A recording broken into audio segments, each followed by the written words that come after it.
everyone, and welcome to John Talks Indian Cinema. I am your host, the Indian Cine-MANIAC himself. So today in the States, we are celebrating Thanksgiving. That's right. I'm shooting this Thanksgiving morning.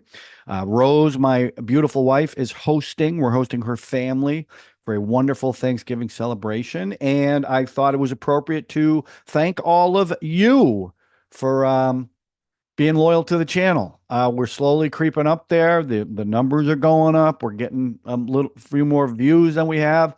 I want you to know how appreciative I am of that. So thank you for your continued support. It's been wonderful.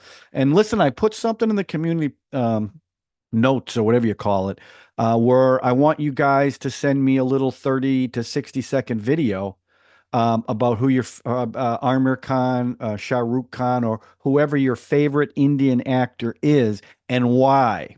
And then what I want to do is I want to do one show around that and play all of them for the audience. So some of you have responded, but haven't said you'd do it.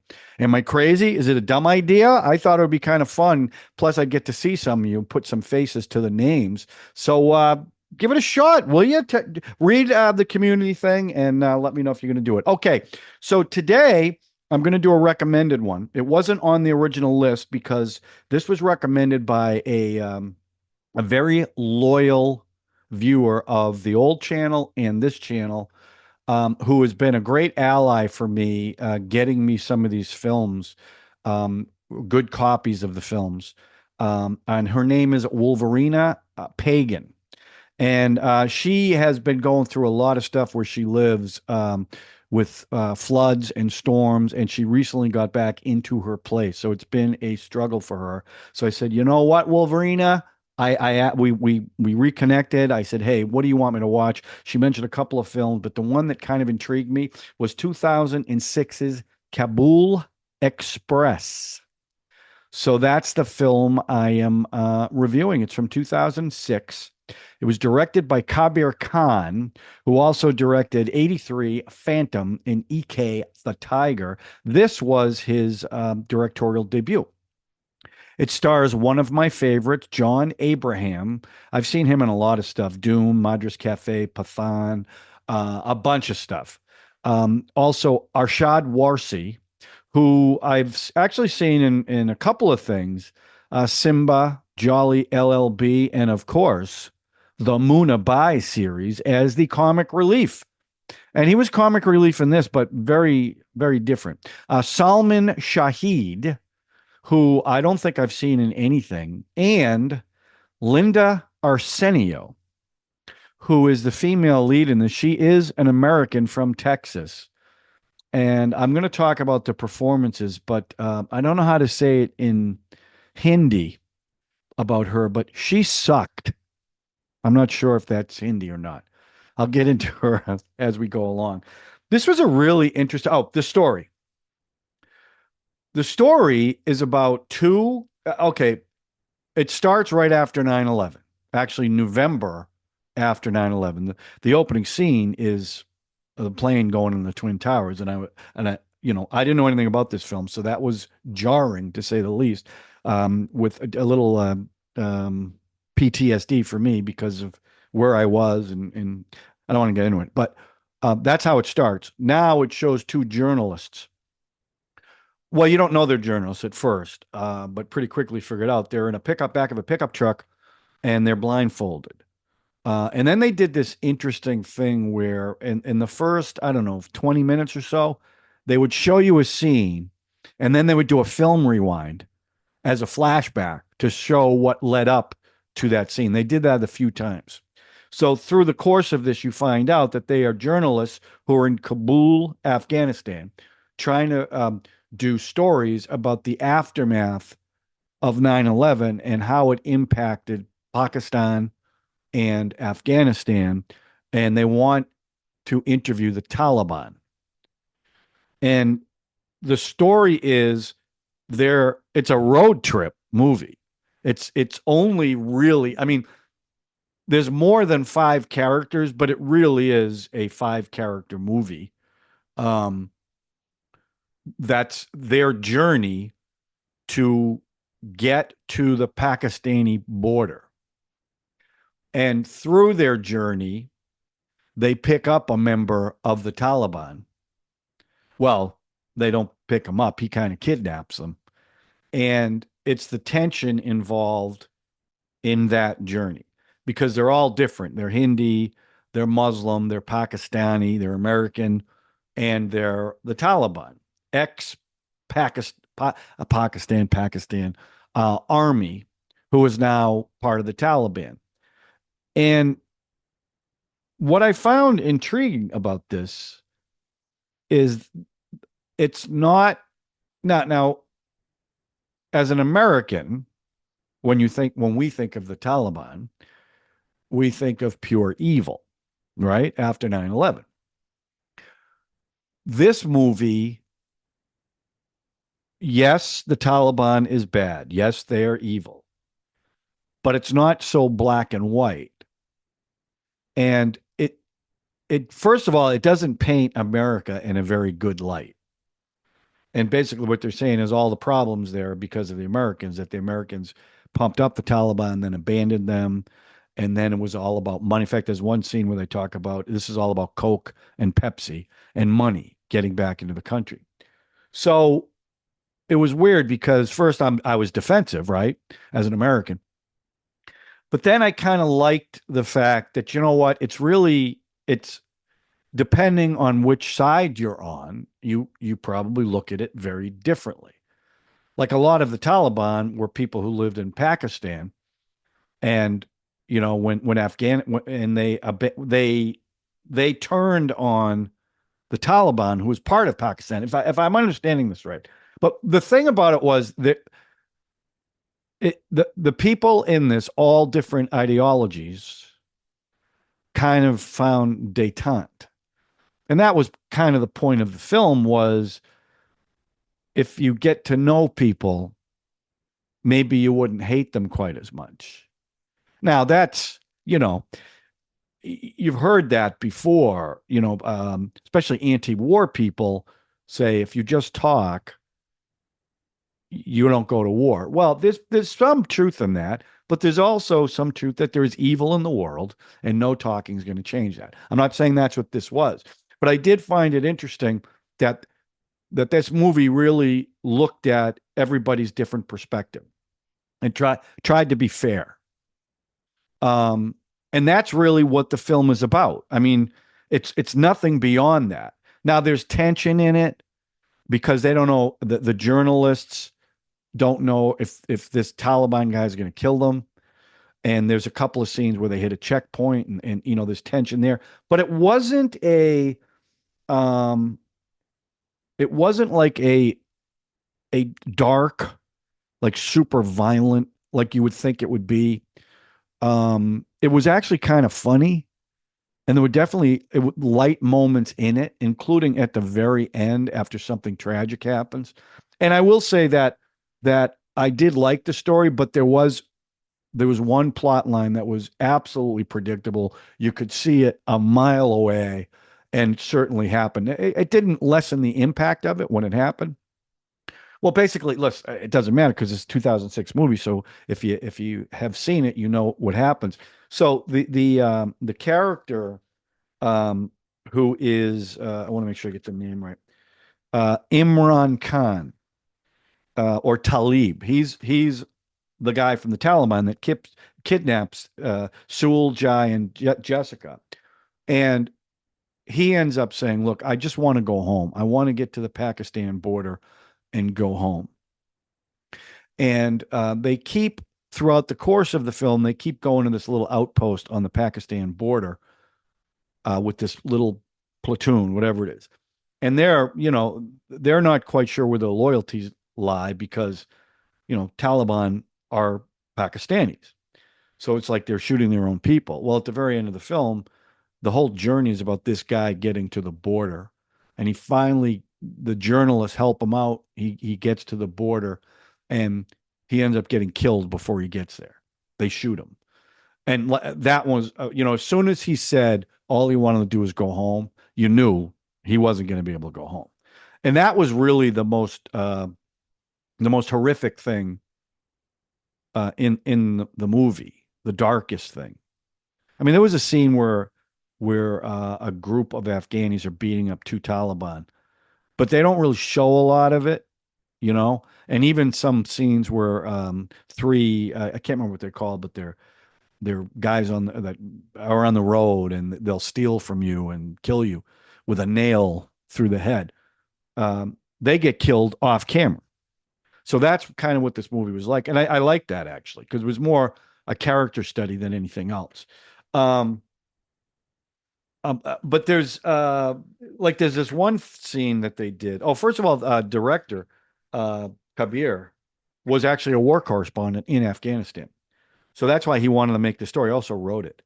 And when they were filming, they actually filmed in Kabul, Afghanistan, and they were getting death threats from the Taliban. And what I'm really curious about is when the Taliban saw the movie, what did they then think? Because it did paint the Taliban in a different light, almost a sympathetic light. So I don't know what they were protesting. And then they did this giant scene with 25 horsemen, who's Kashi, which is a game where people can get killed, and that was a beautiful scene. But Kabul, it's this desert wasteland, right? But it was beautiful. It was beautifully shot. They had this bright blue sky, and then I just saw the making of this thing, and they're supposed to be in the desert, and it was -7 uh, Celsius. So they're freezing while they're filming in the desert, and they're dressed like they're not in the desert. I mean, like they're not cold. So it must have been some pretty harsh conditions, I'm sure. Um, and then there's a funny scene that Warshi does where there's a big debate. This is where they humanize the Taliban guy. They start talking about cricket, and he says that because he's named after, I guess, a cricket player, um, Amran Khan, and then Warshi keeps talking about Kapak Dev, and now they have a little debate on who's the better cricketer, which I really like. That was funny. And then there's only I won't the music is going to be easy to talk about because there was no, thank God, in a film like this there wasn't a big musical number, but they did this one scene again to show the meeting of the minds. A song comes on the radio, a Hindi song, and the Taliban guy starts singing it because he's familiar with Hindi songs, and the Hindi journalists are surprised by that. All of a sudden, everybody starts singing in the car, and that's really the only quote musical number. But I thought it was great to show them coming together. But again, it was definitely anti-American. In fact, there's a scene in there. Americans are loyal to no one. And again, I don't know if on our side, I don't know if we feel that way, but I certainly understand why people would feel that way. I do. I honestly do. Um, so as far as the story goes, oh, and there's one other thing. There's this the guy the driver who was very good in this too. Um, Starts talking about this village where they put a donkey in the middle of the road to stop your car, and as soon as you stop, the whole village comes out and robs you. So they're driving, all of a sudden the donkey's there. And then they kind of go to the left, the donkey goes to the left. They go to the right, the donkey goes to the right. It's very funny. And then they finally get around it and take off, right? Well, at the very end of the movie, after that tragic scene, they're driving, saying, we could have been. They don't know he's killed. They hope he made it. There's a narration that says, but we hope he made it. They're driving, and all of a sudden, you hear the car screech, and they all look up. And the camera pulls back, and there's a donkey in the middle of the road. That's how it ends. I thought that was funny. So I'm going to give the story a 4. Wolverine, I really like this. It was a great character study. It's not a loud movie. And what I mean by that is it's very dialogue driven. It's people learning to trust each other, even enemies. It's very tense, and you're not quite sure what's going to happen, other than the very end, which I knew it was going to happen. But I really enjoyed it. I enjoyed the story. It kept my interest. It's not a long film, so it's a quick watch. Now, as far as the performances, I thought the performances were great. I thought they really, really were fantastic. And John Abraham, I'm a big fan of. And this is, I mean, this is early John Abraham.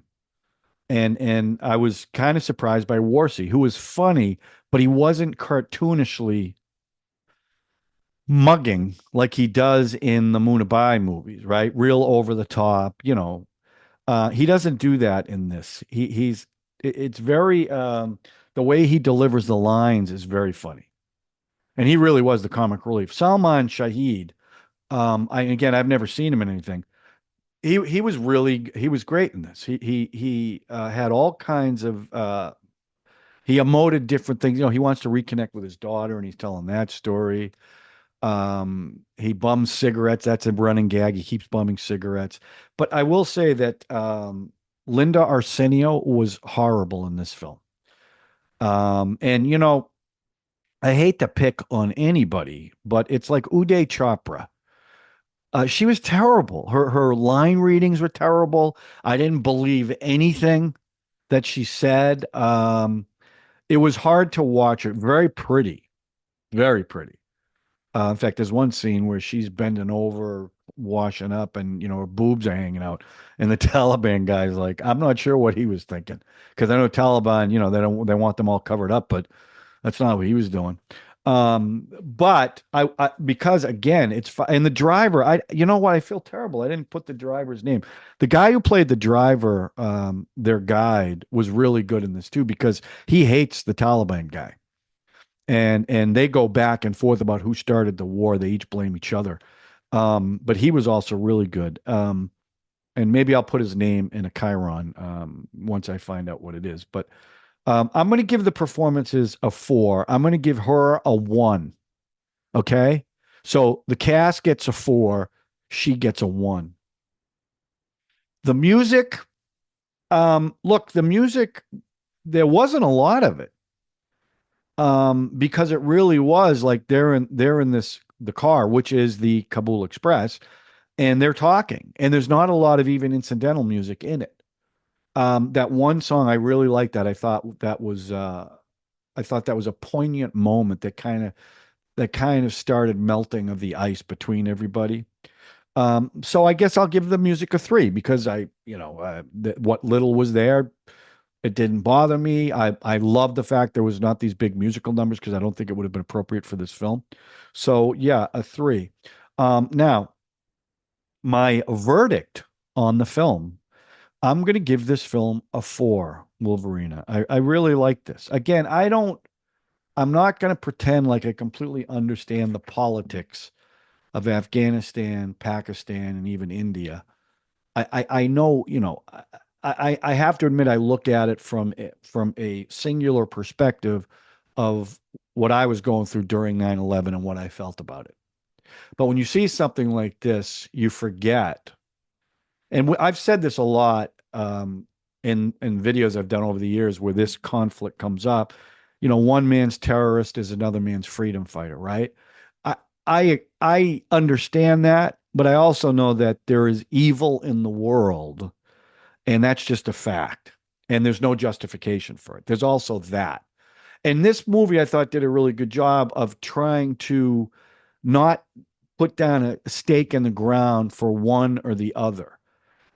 This is really about trying to find commonality between enemies. And I appreciated that. I really do, especially in the world we live in today, where there's conflicts going on right now that could impact the entire world. That's scary. And if we can't talk, it's only going to get worse. And maybe things will change in 2025. Maybe the people in charge are changing, and I think that might be a positive thing, but we'll see. But Wolverina, I really enjoyed this, so thank you. I hope doing this put a smile on your face, because I know you've had a rough go of it the last couple of months, and I appreciate you reaching out. Let me know you're doing okay. All right, everyone, that's it. That's my 10-ish-minute review on Thanksgiving. And again, I want to thank you so much for subscribing, hitting the notification button, hitting the like button, and sharing the video, because it means a lot. 131 subscribers. I'm telling you, 150 is there. It's right there for the taking with your help. So that's it, everyone. Thanks for watching, and we'll talk to you soon on John Talks Indian Cinema with another 10-ish-minute review. Thanks again. जुबी डुबी नाचे क्यों पागल stupid man Zooby dooby pampara, zooby dooby parampa. Zooby dooby nache,